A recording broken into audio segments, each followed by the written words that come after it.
दोस्तों स्वागत है आपका ब्राइट फैक्ट्स में, जहां हम सिर्फ आपके लिए हर दिन लेकर आते हैं देश और दुनिया की 15 सबसे बड़ी खबरें। लेकिन शुरू करने से पहले आप वीडियो को एक लाइक जरूर कर दें। तो चलिए दोस्तों, सबसे पहले चीनी बीमारी के कुल मरीजों की संख्या जान लेते हैं। देश में कुल 8,78,000 केसेस हो चुके हैं और आज ये आंकड़ा 9 लाख के पार जा सकता है। लेकिन राहत की बात यह है कि इसी बीच 5.5 लाख से ज्यादा मरीज ठीक भी हुए हैं। और अब बढ़ते हैं हमारी आज की बड़ी खबरों की तरफ। आने वाली है भारी तबाही, टूटने वाला है ये बांध, अगर टूटा तो डूब जाएंगे ये राज्य। जाने के लिए देखते रहिए और दोबारा से लॉकडाउन फिर से घरों में बंद हो सकते हैं आप सब।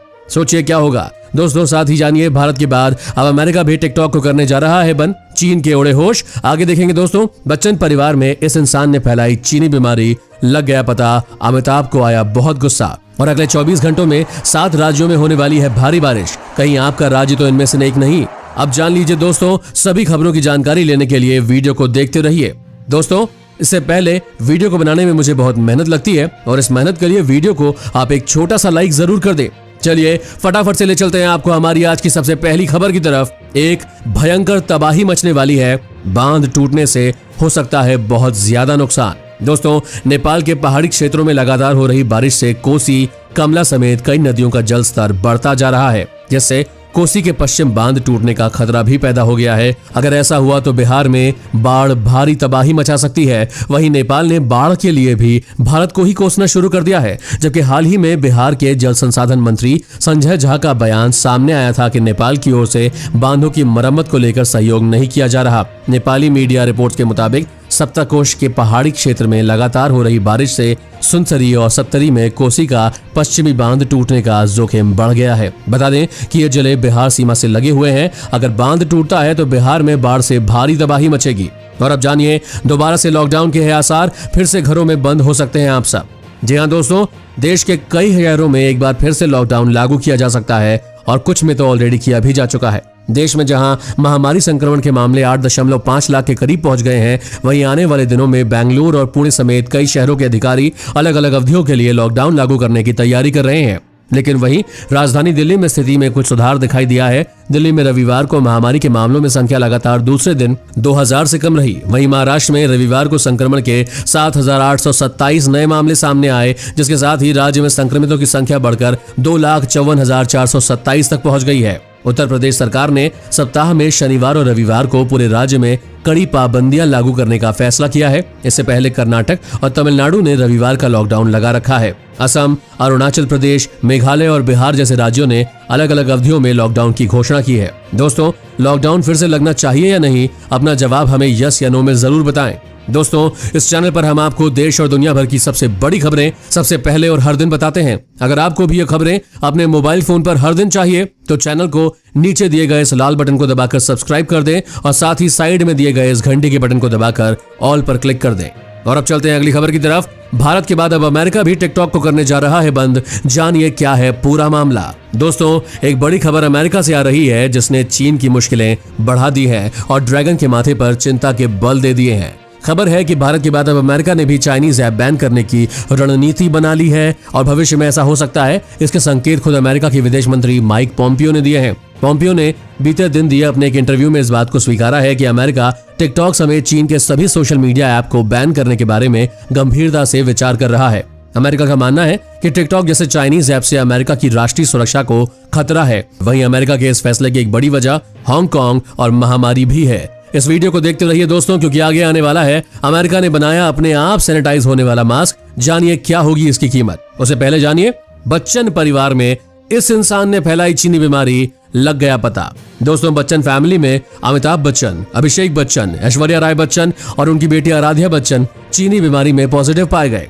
लेकिन हैरान करने वाली बात यह है कि अमिताभ बच्चन की पत्नी जया बच्चन को बीमारी नहीं हुई है। इसके साथ काफी लोगों के मन में ये सवाल उठ रहे हैं कि बच्चन फैमिली तक चीनी वायरस पहुंचा तो कैसे पहुंचा, क्योंकि जिस तरह से पूरा परिवार महामारी को लेकर सतर्क नजर आ रहा था, ऐसे में सवाल उठता है कि बिग बी के घर तक वायरस कैसे पहुंचा।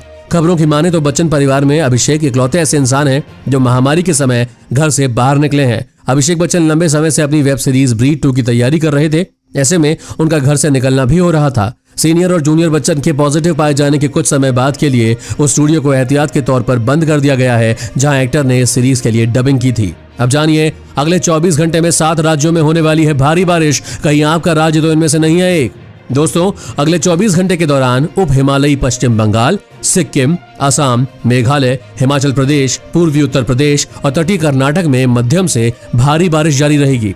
इससे यहाँ जनजीवन प्रभावित हो सकता है और मौसम के जानकारों का अनुमान है कि देश के 15 से अधिक राज्यों में बारिश का सिलसिला शुरू होगा। पूर्वी भारत में 15 जुलाई तक अच्छी बारिश की उम्मीद है। और अब जानिए अमेरिका ने बनाया सबसे अनोखा मास्क, जाने क्या है इसकी खासियत। दोस्तों अमेरिका के मेडिकल डिवाइस कंपनी ने पारदर्शी मास्क बनाए हैं। इसका नाम लीफ रखा गया है। ये दुनिया का पहला पारदर्शी मास्क है जिसे FDA ने अप्रूव किया है। ये मास्क अपने आप सैनिटाइज होता है। इसे 3 साल से अधिक उम्र के लोग इस्तेमाल कर सकते हैं। मास्क की कीमत 3,673 रुपए से शुरू है। इस मास्क की बहुत सी खासियतें हैं। बैटरी से चलने वाले इस मास्क के अंदर के हिस्से में एंटी फॉग परत है जिससे मास्क हमेशा साफ दिखता है। ये मास्क 3 रूप में आता है, लीफ UV, लीफ प्रो और लीफ प्रो में UV। सी लाइट फिल्टर भी है इसमें जिससे रोगाणु नष्ट हो जाते हैं, यानी ये खुद ब खुद सैनिटाइज हो जाता है। दोस्तों एंटी माइक्रोबियल और जल रोधी परत के कारण 99.9% यानी कि 99.9% रोगाणुओं को ये खत्म करने में सक्षम है। और अब जानिए यूपी के बाद इन राज्यों में भी लगा लॉकडाउन। देखिए कौन से है ये राज्य। दोस्तों महामारी के बढ़ते मामलों के बीच कई प्रदेशों और शहरों में एक बार फिर लॉकडाउन लागू किया जा रहा है और उत्तर प्रदेश में हर शनिवार और रविवार को लॉकडाउन लगाने का फैसला किया गया है, जबकि जम्मू कश्मीर के श्रीनगर समेत कई इलाकों में आज से फिर लॉकडाउन लगा दिया गया है। आपको बता दें इसके अलावा महाराष्ट्र के पुणे में 23 जुलाई तक लॉकडाउन लगाने का फैसला किया गया है। वहीं तमिलनाडु की मदुरई में लॉकडाउन को और 2 दिनों के लिए बढ़ा दिया गया है। शिलांग में भी आज और कल लॉकडाउन लगाया गया है। दोस्तों आपको क्या लगता है, चीनी बीमारी के हालातों को देखते हुए क्या पूरे देश में दोबारा से लॉकडाउन लगा देना चाहिए? अपना जवाब हमें नीचे कमेंट में लिखकर जरूर बताएं। और अब जानिए अमिताभ बच्चन के बाद अब इस स्टार को भी हो गई है चीनी बीमारी। फैंस हुए हैं परेशान। दोस्तों महानायक अमिताभ बच्चन के बाद मशहूर टेलीविजन एक्टर पार्थ समथान का महामारी टेस्ट पॉजिटिव आया है। उन्होंने खुद इंस्टाग्राम पोस्ट के जरिए इसकी जानकारी दी है। पार्थ समथान टीवी सीरियल कसौटी जिंदगी की में अनुराग बासु के किरदार के लिए जाने जाते हैं, जिसके बाद इस शो की शूटिंग भी रोक दी गई है। पार्थ समथान ने अपने पोस्ट में लिखा, सभी को हेलो, मुझे हल्के लक्षण थे और मैंने अपना टेस्ट कराया और मैं पॉजिटिव पाया गया हूँ। इसलिए पिछले कुछ दिनों में जो भी लोग मेरे आसपास रहे हैं, मैं उन सभी लोगों से गुजारिश करूंगा कि वो भी अपना टेस्ट करा लें। BMC मेरे साथ लगातार टच में है और डॉक्टर्स के दिशा निर्देशों के बाद मैं सेल्फ क्वारंटीन में हूं। मैं सभी लोगों का सपोर्ट करने के लिए शुक्रिया अदा करना चाहता हूं। आप सभी लोग सुरक्षित रहें और अपना ध्यान रखें।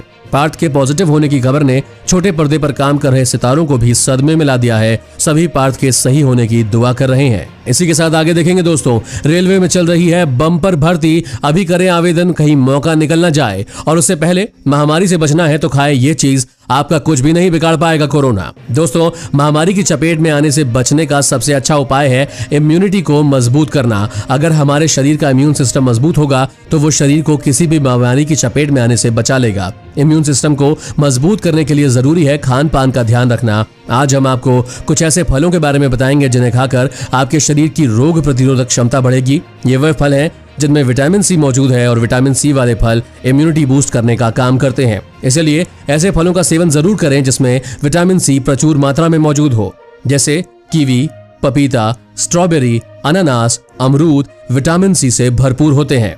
और अब जानिए पेट्रोल और डीजल की कीमतें आसमान छू रही है। जानिए आज का भाव। दोस्तों 13 जुलाई 2020 को डीजल के रेट में बढ़ोतरी की गई है। लॉकडाउन खुलने के बाद से पेट्रोल और डीजल का दाम करीब 10 रुपए प्रति लीटर से ज्यादा महंगा हो चुका है। सरकारी तेल कंपनियां कीमतों की समीक्षा करने के बाद प्रतिदिन पेट्रोल और डीजल के रेट तय करती है। इंडियन ऑयल, भारत पेट्रोलियम और हिंदुस्तान पेट्रोलियम दैनिक आधार पर 6 बजे से पेट्रोल रेट और डीजल रेट में संशोधन करती है और जारी करती है। अब जानिए रेलवे में चल रही है बम्पर भर्ती। दोस्तों जल्दी करें आवेदन, कहीं मौका निकल न जाए। तो दोस्तों रेलवे ने 1,42,648 पदों पर बम्पर भर्ती निकाली है। ये भर्ती traffic assistant, goods guard, clerk, station master के पदों पर निकाली गई है। अच्छी बात यह है कि इन पदों पर 10वीं और 12वीं पास भी अप्लाई कर सकते हैं। आवेदन करने के लिए और अधिक जानकारी के लिए अभी भारतीय रेलवे की आधिकारिक वेबसाइट www.rbcdg.gov.in पर जाएं। और अब जानिए 18 साल की लड़की समझकर वो लड़का करता रहा चैटिंग, बाद में सच्चाई जानकर उड़ गए होश। दोस्तों आगरा में फेसबुक पर एक महिला ने प्रोफाइल में अपनी उम्र 38 की जगह 18 लिखकर किशोर से दोस्ती कर ली। दोनों फोन पर बात करते रहे और किशोर ने महिला को 1 महीने पहले डेटिंग पर बुलाया। दोनों लॉकडाउन में दिल्ली के स्टेशन पर मिले। पहली मुलाकात में महिला की हकीकत जानकर किशोर तनाव में आ गया। घर आकर आत्महत्या करने की कहने लगा। चाइल्ड लाइन ने किशोर की काउंसलिंग की। इसके बाद उसने अपना इरादा बदल दिया। किरावली निवासी 17 वर्षीय किशोर की 6 महीने पहले फेसबुक पर दोस्ती हुई थी। फेसबुक फ्रेंड की प्रोफाइल पर उम्र 18 साल लिखी थी। फोटो एक सुंदर युवती की लगी हुई थी। दोनों के बीच मैसेंजर पर चैटिंग शुरू हो गई। किशोर लॉकडाउन में प्रशासन से पास लेकर परिवार से झूठ बोलकर मिलने गया। तब किशोर को पता चला कि फेसबुक प्रोफाइल पर उसका फोटो फर्जी था, जिससे उसकी दोस्ती हुई है। उसकी उम्र तकरीबन 38 साल है। वो शादीशुदा और 2 बेटियों की मां है और पति से उसका तलाक हो गया है। और अब जानिए, रणबीर कपूर और नीतू कपूर को भी नहीं हुई है चीनी बीमारी। दोस्तों, अमिताभ बच्चन के बाद अब कपूर खानदान भी चीनी वायरस की चपेट में आ गया है। दरअसल सोशल मीडिया पर अमिताभ बच्चन के पॉजिटिव रिपोर्ट आने के बाद अब रणबीर कपूर, नीतू कपूर, करण जौहर और रिद्धिमा कपूर को भी पॉजिटिव बताया जा रहा है। ट्विटर पर अमित अवस्थी नाम के एक यूजर ने यह खबर शेयर की है कि कंफर्म्ड, रणबीर कपूर, नीतू कपूर, करण जौहर भी पॉजिटिव पाए गए हैं। अमिताभ बच्चन के नाती अगस्ती नंदा ने रिद्धिमा कपूर द्वारा होस्ट की गई बर्थडे पार्टी अटेंड की थी। सोशल मीडिया पर यह ट्वीट सामने आते ही आग की तरह फैल गई, लेकिन अब इस खबर पर खुद रिद्धिमा कपूर ने सारी जानकारी दी और रिद्धिमा ने इस खबर को झूठा बताया है और ऐसी खबर शेयर करने वालों को फटकार भी लगाई है। और अब जानिए दोस्तों, रूस के राष्ट्रपति से मांगा जा रहा है त्यागपत्र। हजारों लोग सड़कों पर उतरे। जी हाँ दोस्तों, रूस के सुदूर पूर्वी इलाके में राष्ट्रपति व्लादिमीर पुतिन के खिलाफ करीब 10,000 लोगों ने प्रदर्शन का आयोजन किया। प्रदर्शनकारी पुतिन से त्यागपत्र की मांग कर रहे थे। इसके अलावा उन्होंने क्षेत्रीय गवर्नर को रिहा करने की मांग की, जिन्हें पिछले सप्ताह हत्या के संदेह में गिरफ्तार किया गया था। आपको बता दें दोस्तों, चीन की सीमा से लगे शहर खाबरोवस्क के कई अन्य शहरों में बड़े प्रदर्शनों का आयोजन किया गया। खाबरोवस्क और अन्य शहरों में प्रदर्शन क्षेत्र के लोकप्रिय गवर्नर सिग्राई फर्गल की गिरफ्तारी के खिलाफ हुआ है। यह रूस के उन कुछ नेताओं में से एक है जो क्रेमलिन द्वारा पूरी तरह से नियंत्रित राजनीतिक ताकतों से संबंध नहीं रखते हैं। लोग उनके सपोर्ट में हैं। लिबरल डेमोक्रेटिक पार्टी के सदस्य फर्गल ने 2018 में क्रेमलिन समर्थित प्रत्याशी को चुनाव में हराकर सत्ता हासिल की थी। क्रेमलिन के कई आलोचक उन्हें पुतिन के राजनीतिक दमन का शिकार बता रहे हैं। और अब जानिए, दूसरों को सताने वाले देश चीन में बाढ़ ने किया बुरा हाल, प्रकृति ने लिया बदला। दोस्तों, वायरस को काबू में करने के लिए जद्दोजहद कर रहे चीन के सामने प्रकृति ने एक नई मुसीबत खड़ी कर दी है। यहाँ आई भयानक बाढ़ की वजह से 140 से ज्यादा लोग या तो लापता हो गए या मर गए हैं। वहीं बीजिंग में अधिकारियों ने कहा है कि बाढ़ की वजह से 3 करोड़ 80 लाख लोग प्रभावित हुए हैं और दक्षिण चीन के बड़े इलाके में बाढ़ की वजह से तबाही मच गई है। देश के राज्य बाढ़ नियंत्रण और सूखा राहत मुख्यालय ने एक बयान में कहा कि इससे पहले दिन में मुख्यालय में देश के बाढ़ प्रतिक्रिया स्तर को तीसरे स्तर से दूसरे स्तर तक बढ़ा दिया था। बाढ़ के पानी की वजह से 28,000 से अधिक इमारतें नष्ट हो गई हैं और नुकसान की लागत करीब 11.7 अरब डॉलर यानी 127 करोड़ रुपए आंकी गई है। दोस्तों, क्या आप चीन में आई बाढ़ से खुश हैं? अपना जवाब हमें यस या नो में लिखकर बताएं। और अब जानिए, नेपाल और चीन ने मिलकर चली ये बड़ी चाल। दोस्तों, चीनी राजदूत ने गुरुवार को पूर्व प्रधानमंत्री और नेपाल कम्युनिस्ट पार्टी के चेयरमैन पुष्प कमल दहल से मुलाकात की थी, जिसके बाद माना जा रहा था कि ओली को राहत मिल सकती है। भारत विरोधी टिप्पणियों और कामकाज की शैली को लेकर ओली के इस्तीफे की मांग की जा रही है। नेपाल के सियासी भूचाल ने यह साबित कर दिया है कि नेपाल की सत्ता की चाबी ड्रैगन के हाथ में है। चीन की बदौलत प्रधानमंत्री ओली के राजनीतिक भविष्य का फैसला करने वाली नेपाल की सत्तारूढ़ी कम्युनिस्ट पार्टी की बैठक लगातार 5वीं बार टल गई है। इस बार देश में बाढ़ आने की वजहों का हवाला देकर 1 हफ्ते के लिए इस मीटिंग को टाल दिया गया है। दोस्तों, आज की खबरों में बस इतना ही। अगर आपको भी ये खबरें अपने मोबाइल पर हर दिन चाहिए तो इस चैनल के नीचे दिए इस लाल बटन को दबाकर सब्सक्राइब कर दें और साथ ही साइड में दिए गए इस घंटी के बटन को दबाकर ऑल पर क्लिक करना ना भूलें। धन्यवाद।